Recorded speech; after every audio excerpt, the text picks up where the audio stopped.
अन्नपूर्णा भांडार प्रकल्पेर टाका पाওয়ার দ্বিতীয় সুযোগ ও ৬টি গুরুত্বপূর্ণ ঘোষণা। নমস্কার, अन्नपूर्णा भांडार প্রকল্পের টাকা পাওয়া নিয়ে চলে এলো এক বিরাট সুখবর।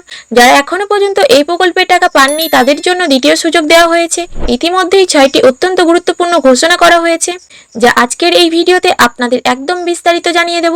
তাই যদি আপনারা এখনো পর্যন্ত अन्नपूर्णा भांडार প্রকল্পের টাকা না পেয়ে থাকেন, অবশ্যই ভিডিওটি একটু মনোযোগ সহকারে শেষ পর্যন্ত দেখুন। স্ট্যাটাস পরিবর্তনের আসল রহস্য। রাজ্য সরকারের তরফ থেকে এই अन्नपूर्णा ভান্ডারকে নিয়ে একটি গুরুত্বপূর্ণ আপডেট দেওয়া হয়েছে। আপনারা অনেকেই খেয়াল করেছেন যে যাদের অ্যাপ্লিকেশন স্ট্যাটাসে আগে রিজেক্ট বা বাতিল দেখাচ্ছিল, তারা এখন আন্ডার ইনকোয়ারির মধ্যে চলে এসেছেন। আর যাদের আগে আন্ডার ইনকোয়ারি দেখাচ্ছিল তারা কিন্তু আন্ডার প্রসেসের মধ্যে চলে এসেছেন।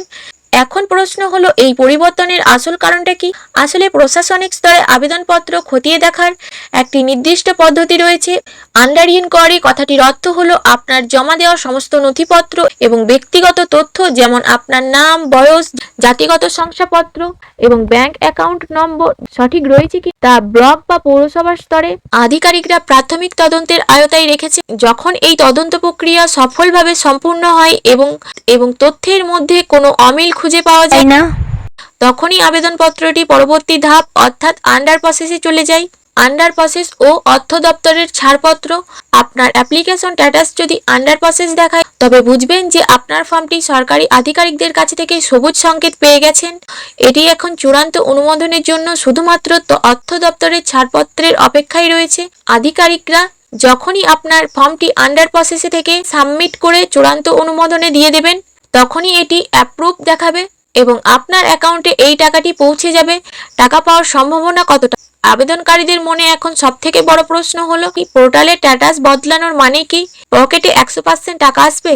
বন্ধুরা, अन्नपूर्णा ভান্ডার স্কিমের স্ট্যাটাস আন্ডার প্রসেস বা আন্ডার ইনকোয়ারি হওয়ার মানে হলো আপনার আবেদনপত্রটি বাতিলের খাতা থেকে রক্ষা পেয়েছে এবং ইতিবাচক দিকে অনেকটাই এগিয়ে গেছে। এর ফলে আপনার টাকা পাওয়ার সম্ভাবনা প্রায় 99% বেড়ে গিয়েছে। চূড়ান্ত অনুমোদন অর্থাৎ স্যাংশন না হওয়া পর্যন্ত ধৈর্য ধরে পোর্টালের ওপর নজর রাখাই আপনার একমাত্র কাজ। কেন থমকে ছিল ভেরিফিকেশন প্রক্রিয়া? অনেকের মনেই প্রশ্ন জেগেছে যে আবেদন করার পর কেন এত দেরি করে ফাইলগুলো আন্ডার ইনকোয়ারি হয়ে পড়েছিল। এর পেছনে মূল কয়েকটি গুরুত্বপূর্ণ কারণ রয়েছে। প্রথমত, রাজ্য জুড়ে বিপুল সংখ্যক আবেদন জমা পড়ার কারণে সরকারি সার্ভারের ওপর অতিরিক্ত চাপ পড়েছিল।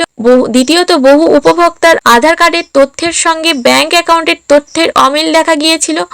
এছাড়া ফর্মের নথিপত্র ডিজিটাল পোর্টালে আপলোড করার সময় ডেটা এন্ট্রি অপারেটরদের ছোটখাটো ভুলের কারণেও অনেক আবেদন আটকে গিয়েছিল। এই সমস্ত জটিলতা মেটাতেই এবং যোগ্য উপভোক্তাদের চিহ্নিত করতে প্রশাসনকে মাঠ পর্যায়ে গিয়ে তদন্ত করতে হয়েছে, যার কারণে এই বিপুল পরিমাণ সময় লেগে গিয়েছে। বাকিদের স্ট্যাটাস কেন বদলাচ্ছে না? আপনার পরিচিত বা প্রতিবেশী স্ট্যাটাস বদলে গেল, কিন্তু আপনারটি কেন এখনো আগের মতোই দেখাচ্ছে? তা নিয়ে চিন্তিত হওয়ার কোনো কারণ নেই। अन्नपूर्णा ভান্ডার প্রকল্পের কাজগুলো ব্লক ও মহকুমার স্তরে এলাকা ভিত্তিক ক্লিনিং করা হচ্ছে। যদি আপনার এলাকায় আবেদনপত্রগুলো যাচাইয়ের কাজ কিছুটা দেরিতে শুরু হয়ে থাকে, তবে পোর্টালের পরিবর্তন আসতে আরও কিছু সময় লাগতে পারে। আপনার যদি সমস্ত নথিপত্র সম্পূর্ণ নির্ভুল থাকে, তবে আজ না হয় কাল আপনার স্ক্রিনেও এই কাঙ্ক্ষিত বদলটি লক্ষ্য করতে পারবেন। ব্যাংক অ্যাকাউন্ট ও ডিবিটি লিঙ্কের গুরুত্বপূর্ণ কাজ। টাকা পাওয়ার জন্য আপনাদের একটি প্রাথমিক ও সবচেয়ে গুরুত্বপূর্ণ কাজ করতে হবে। আপনারা যখন अन्नपूर्णा ভান্ডার প্রকল্পের অনলাইন ফর্ম ফিল আপ করেছিলেন, তখন কিন্তু সরাসরি ব্যাংক অ্যাকাউন্ট চাওয়া হয়নি, শুধুমাত্র আধার কার্ড, মোবাইল নম্বর নেওয়া হয়েছিল। এই প্রকল্পের টাকা সরাসরি ডিবিটি লিঙ্কের মাধ্যমে পাঠানো হচ্ছে। তাই অবিলম্বে আপনার ব্যাংকে যান এবং চেক করে দেখুন যে আপনার ব্যাংক অ্যাকাউন্টের সঙ্গে ডিবিটি লিঙ্ক এবং কেওয়াইসি লিঙ্ক সঠিকভাবে অ্যাক্টিভ রয়েছে কিনা, অ্যাকাউন্টটি ঠিকঠাক চালু আছে কিনা তা নিশ্চিত করতে আপনার 100 বা 500 টাকা ব্যাংকে ডিপোজিট করে বা উইথড্র করে একবার দেখে নিতে পারেন। বন্ধুরা, এই ছিল अन्नपूर्णा ভান্ডারের লেটেস্ট আপডেট। ভিডিওটি ভালো লেগে থাকলে অবশ্যই একটি লাইক করবেন এবং বন্ধুদের সাথে শেয়ার করে দেবেন। চ্যানেলে নতুন হয়ে থাকলে সাবস্ক্রাইব করে আমাদের সঙ্গে জুড়ে থাকবেন। ধন্যবাদ।